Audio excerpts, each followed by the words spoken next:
exciting time. And you know why it's so exciting? It's because we're actually changing Fable 3.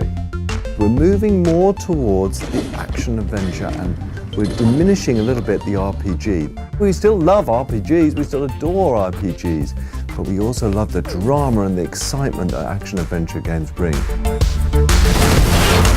We've got a completely new GUI system. I know this sounds boring, but those two-dimensional lists that role-playing games have, I hate. The GUI is new for Fable 3 in that it's going to be 3D and interactive in a very 3D environment. So you'll be able to walk through the GUI and treat it as if it's just another part of the Fable world. Here's a level that's had a little bit of polish put into it with nice buildings which pop up to show you that you can have a little look at them.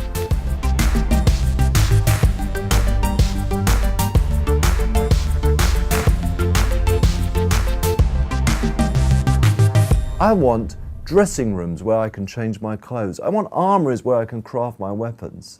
I want war rooms where I can strategize. You'll be able to walk into, for example, a clothing room. You'll see statues dressed up with all the clothing that you've collected, so you can see at a glance whether you think the trousers all look good on you, that kind of thing. And you can see here we've got some outfits that we've collected during our time in the game. You'll be able to scroll through your different outfits to see what you've collected. And then just in real time I can just have a quick run around, see if I like it. One of the things about Fable is the humour.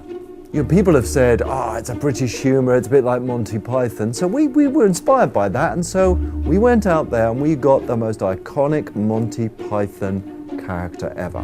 John Cleese is one of the major players in Fable 3. Okay. Now I've got some strange man in here who's moving around. I played Jasper, who is the butler at the Royal Palace, and he was originally butler to the king who's gone all wrong, the naughty one. And now he is the great and faithful and loyal attendant on the young fellow who's going to become the hero, or the young girl who's going to become the heroine. The bottom half of your chicken suit has arrived, and I've prepared it for you. Yes, this is exactly the sort of future I imagined for myself when I got into butling. He's a little formal because he's an old-fashioned British-style butler, but the warmth and the emotional identification with the hero or heroine is very strong. Ah, a new mask. You'd be completely anonymous wearing this on your face. Wear it anywhere else on your person, I expect you would achieve exactly the opposite effect. Your butler will be very unique to you. He's recording more lines than almost anyone else in the cast because of that. After that, you are to continue your combat training with Sir Walter.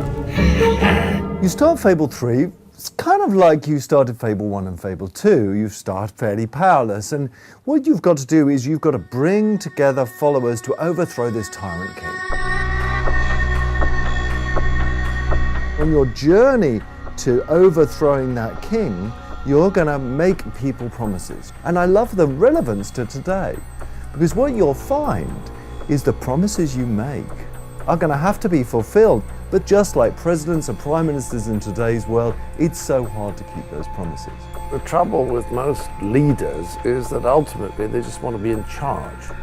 And they may cover it up under the feeling that they want to do good or make these changes, but basically they just like being top dog.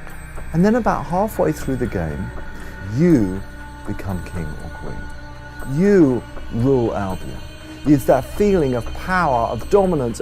You know, we've all asked ourselves this question, well, if I was in control, I would change this. Well, now with Fable 3, you have that choice. As I play through Fable, sure enough, the experience is what the Fable fans will love, absolutely. But also, there's an element of uniqueness here, which I feel lots more people enjoy. There's drama, there's emotion, there's a feeling of power, there's excitement. And I think we are really learning to blend all that stuff together and deliver an experience in Fable 3 that really hasn't been seen before.